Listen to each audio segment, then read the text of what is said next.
ఒక్కసారి కొమ్మూరి గోల్డ్ కి కాల్ చేయండి. తాకట్లో ఉన్న మీ బంగారాన్ని విడిపించి మార్కెట్ ప్రైస్ కి వాళ్ళు కొనుక్కుని మిగతా డబ్బులు మీకు ఇచ్చేస్తారు. వెల్కమ్ బ్యాక్ టు మనం టీవీ. నేను మీ పవన్ బెస్వాడ. చనిపోయిన తర్వాత నా శరీరం పైన జాతీయ జెండా ఉండాలి. ఈ మాట 25 సంవత్సరాల యువకుడు మురళీ నాయక్ చెప్పినటువంటి ఈ మాట తన తండ్రితో చెప్పిన మాట. నిన్న భారత్ పాకిస్తాన్ మధ్య నెలకొన్నటువంటి ఉద్రిక్త పరిస్థితుల్లో మురళీ నాయక్ 25 సంవత్సరాల వయసులో దేశం కోసం ప్రాణాలు అర్పించిన సంగతి అందరికీ తెలిసిందే. అయితే చనిపోయే ముందు 14 మంది పాకిస్తాన్ ఉగ్రవాదుల్ని, పాకిస్తాన్ ఆర్మీ సైన్యానికి చెందినటువంటి కొంతమందిని మట్టుబెట్టి దేశం కోసం ప్రాణాలు అర్పించినటువంటి మురళీ నాయక్ ఆయన మృతి తర్వాత సత్యసాయి జిల్లా పెనుగొండ నియోజకవర్గం గోరంట్ల మండలానికి చెందినటువంటి గడ్డంతాండా పంచాయతీకి చెందినటువంటి కల్లితాండా గ్రామ వాస్తవ్యుడు మురళీ నాయక్. ఆయన మరణంతో గ్రామంలో విషాద ఛాయలు అమ్ముకున్నాయి. ఏపీ ప్రభుత్వం కూడా ఆయన మరణంపై స్పందించడం జరిగింది. అటు మంత్రి సవిత తనకు సొంతంగా 5 లక్షల రూపాయలు ఎక్స్గ్రేషియాగా ప్రకటించడం జరిగింది. ప్రభుత్వం తరపున మంత్రి లోకేష్ స్పందించారు. ప్రభుత్వం తరపున తమ కుటుంబాన్ని ఆదుకుంటామని చెప్పారు. అయితే ఎంతైనా లోటే ఒక వీర జవాన్ని, అది కూడా తెలుగు జవాన్ని కోల్పోవటం ఖచ్చితంగా దేశానికి ఒక లోటు. కానీ దేశం కోసం మరణించాడు కాబట్టి గర్వపడుతున్నారు వాళ్ళ కుటుంబ సభ్యులు కూడా.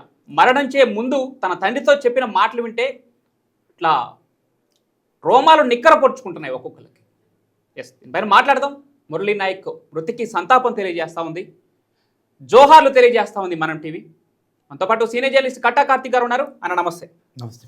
మురళీ నాయక్ భారత్ మాతాకి జై. మురళీ నాయక్ మరణం ఖచ్చితంగా తీరని లోటు, సంతాపం తెలియజేస్తుంది మనం టీవీ.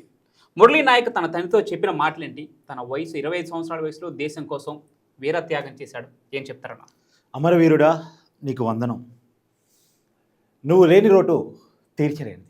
ఎవరు ఏ సహాయమైనా చేయొచ్చు, ఎంత పెద్ద ఎత్తున నీ కుటుంబాన్ని ఆదుకోవచ్చు కాక, కానీ నువ్వు లేని లోటు పూడ్చలేనిది. మేము ఆంధ్ర భగత్ సింగ్గా మేము చూస్తున్నాం. చరిత్రలో భగత్ సింగ్కి చాలా విలువ ఉంది.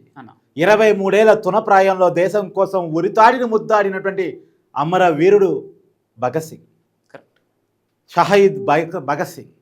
అలానే ఈ కుర్రవాడు కూడా ఒక గిరిజన తండాలో పుట్టాడు.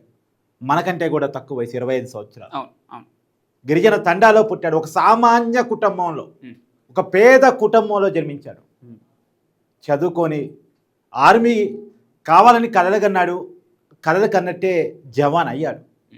ఈ దేశం కోసం తన ప్రాణాన్ని ప్రణంగా పెట్టి బోర్డర్లో పాకిస్తాన్తో పోరాడి చనిపోయే ముందు కూడా 20 మంది పాకిస్తానీని మట్టుబెట్టి తను చనిపోయాడు. అది వీరమరణం. మనం ఒక తెలుగు సినిమా డైలాగ్ ఉంటుంది, ఒకరు కాదు షేర్ఖాన్ 100 మందిని పంపించు అని చెప్పేసి. ఈ కుర్రవాడు కూడా, ఈ జవాను కూడా, ఈ అమరవీరుడు కూడా ఒకరు కాదు 20 మందిని ఏకంగా హతమార్చి తను దేశం కోసం తన ప్రాణాన్ని ఇవ్వడం జరిగింది. నేను అనుకోవటం అమరవీరుడు చనిపోలేదు, చనిపోడు కూడా.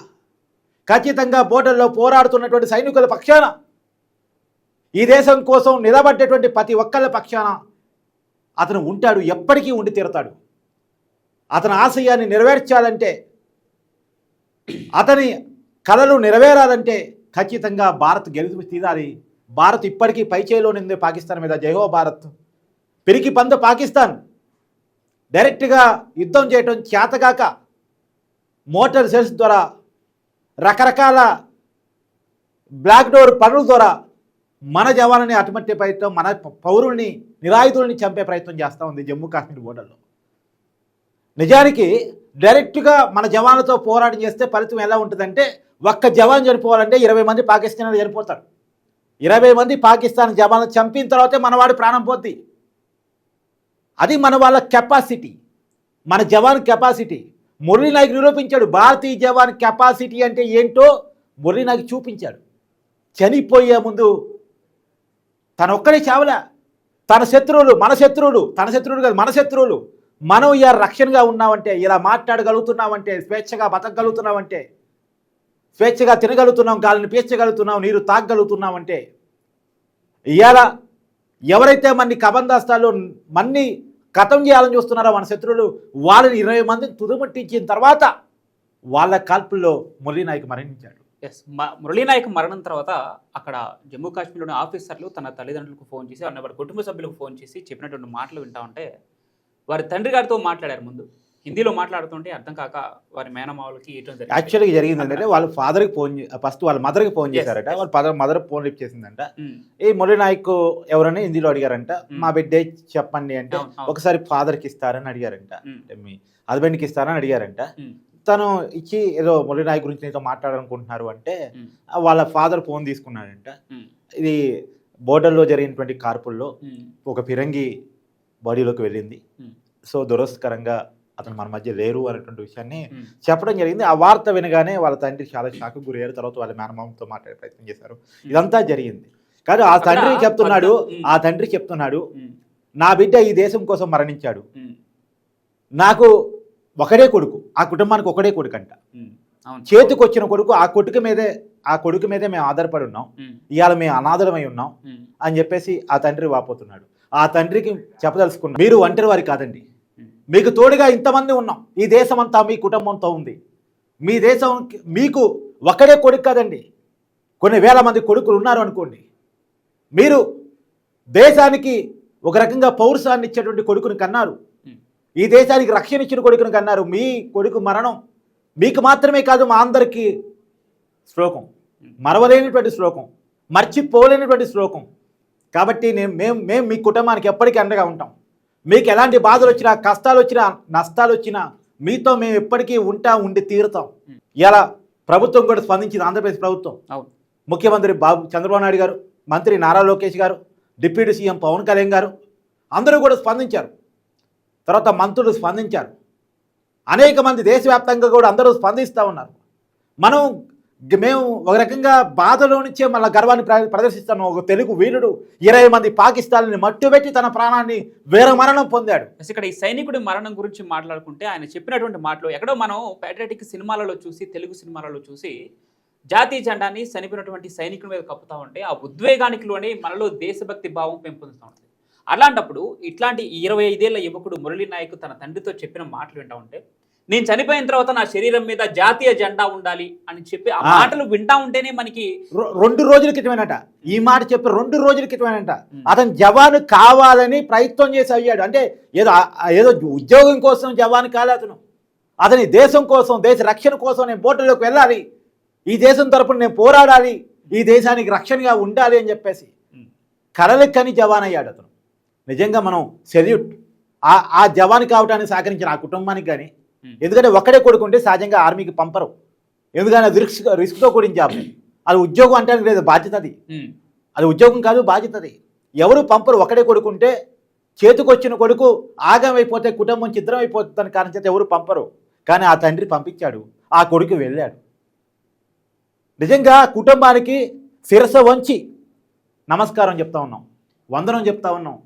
ఈరోజు మురళీ నాయక్ మరణంతో తెలుగు రాష్ట్రాలు బాధపడలేదు, వారి కుటుంబం మాత్రమే బాధపడలేదు, దేశం కూడా శోకిస్తుంది. కానీ దేశం కోసం వీరమరణం పొందిన ఈ జవాన్తో పాటు ఈరోజు రాజౌరి జిల్లాలో తెల్లవారుజామున జరిగిన షెల్లింగ్స్ దాడిలో మరణించినటువంటి అధికారి కూడా సల్యూట్ కొడుతుంది దేశం మొత్తం. Jammu Kashmir deputy commissioner, deputy commissioner ఆయన వీరమరణం పొందారు. సో మరణాలు పిరికి పంద పాకిస్తాన్ దొంగ చర్యల ద్వారా పిరికి పంద చర్యలకి పాల్పడి మన వాళ్ళని కథం పెట్టించే పని చేస్తూ ఉంది. దమ్ము ధైర్యం లేక, డైరెక్ట్గా పోరాడే సత్తా లేక ఇలా చేస్తూ ఉంది. ఎందుకంటే వాళ్ళు 50 యుద్ధ విమానాలు పంపించినా, 50 డ్రోన్లు పంపించినా విజయవంతంగా గాల్లోనే పేర్చగలిగి వాళ్ళ క్షిపణులు అయితే, వాళ్ళ మిసైల్స్ని అయితే మన దేశ బోర్డర్లో కూడా రాకముందు వాళ్ళ బోర్డర్లోనే కథం చేసినటువంటి S-400 చూసి భయపడుతున్నారు వాళ్ళు. తర్వాత వాళ్ళ కరాచీ వాళ్ళ బోర్డర్లోకి వెళ్ళి, అరేబియా మహాసముద్రం నుంచి వాళ్ళ దాంట్లోకి వెళ్ళి కరాచీ సీపోర్ట్ని ధ్వంసం చేసినటువంటి INS విక్రాంత్ని చూసి భయపడుతున్నారు వాళ్ళు. ఇవాళ మన దగ్గర ఉన్నటువంటి ఆయుధాల్లో 10% కూడా వాళ్ళ దగ్గర లేనటువంటి పరిస్థితి. అమెరికా నుంచి కొనుగోలు చేసామనుకున్నటువంటి F-16ని గాల్లో పేర్చేయగలుగుతున్నాం. వాళ్ళు చైనా నుంచి కొనుక్కున్నటువంటి ఆయుధాలని గాల్లోనే రేపగలుగుతున్నాం. వాళ్ళ రాడర్స్ ఇస్తాం మన యుద్ధ విమానం కనిపెట్టలేకపోయింది, వాళ్ళ ఇంటెలిజెన్స్ పసిగట్టలేకపోయింది. మన వెళ్ళి వాళ్ళ బోర్డర్లోకి 190 కిలోమీటర్ల లోపలికి వెళ్ళి వాళ్ళ ఏదైతే ఉగ్రవాద శిబిరాలు ఉన్నాయో వాటిని ధ్వంసం చేసి వచ్చాం. దాని చూసి పాకిస్తాన్ భయపడతా ఉంది, ఇలాంటి దొంగ చర్యలు పాల్పడతా ఉంది. కానీ గుర్తుపెట్టుకో, భారతదేశంలో ఒక్కొక్క మరణం నీ దేశం యొక్క ఉనికికి ప్రమాదకరం. ఇవాళ మా ఒక్కడు చనిపోయారంటే మీ వాళ్ళు 20 మంది చనిపోయారు. 20 మందిని చంపిన తర్వాత కానీ 20 మందిని లేకుండా కథం పట్టించిన తర్వాత కానీ మా జవాన్ చనిపోలేదు. That is Murali Nayak. మురళీ నాయక్ ఆయన వాళ్ళ ఫాదర్ చెప్పిన మరొకసారి గుర్తుపెట్టుకోవాలి. మా పవన్ చెప్పాడు, నేను చనిపోయిన తర్వాత నా గుండెల మీద భారతీయ జెండా కప్పాలి, నా శవం మీద భారతీయ జెండా ఉండాలి అని చెప్పేసి ఏదైతే కలలు కన్నాడో ఆయన కలలు నెరవేరాయి. అతను ఇవాళ దేశం మొత్తం కూడా ఆయన్ను చూసి శ్లోకిస్తుంది. అదే ప్రకారం గర్వపడుతూ ఉంది. ఆయన వీరత్వాన్ని చూసి, ఆయన పోరాట పటిమని చూసి మొత్తం దేశం అంతా కూడా గర్వాన్ని ప్రదర్శిస్తూ ఉంది. పాకిస్తాన్ పైన భారత్ కన్నెర్ర చేస్తేనే అతలాకుతలం అయిపోతుంది. దేశానికి తిండి గింజలు అందించలేండి మీరు భారత్ పైన కయ్యానికి కాలు దువ్వుతా ఉంటే, భారత్ పూర్తి స్థాయిలో యుద్ధానికి దిగితే మీ పరిస్థితి ఏంటో ప్రపంచ పటంలో మీ ఉనికే లేకుండా చేసే సత్తా భారత్కుంది. అయినా మానవత్వంతో మీ యొక్క ఉగ్రవాద స్థావరాలపైనే మీ ఆర్మీని కూడా మట్టుబెట్టకుండా ఉగ్రవాద స్థావరాలపైన దాడి చేసినటువంటి భారత్ ఈ రోజు పూర్తి స్థాయి యుద్ధంలోకి దిగితే మీ పరిస్థితి ఎంతో అర్థం చేసుకోవాలి. భారత్ లో ఈ యువ సైనిక మరణాలు ఏది వృధా కాదు. ఖచ్చితంగా దానికి అంతకంతకు సమాధానం మీరు చెప్పాల్సిందే, మీకు గుణపాఠం తప్పదు అని భారత ఆర్మీ మరొకసారి పాకిస్తాన్ ని హెచ్చరిస్తా ఉంది.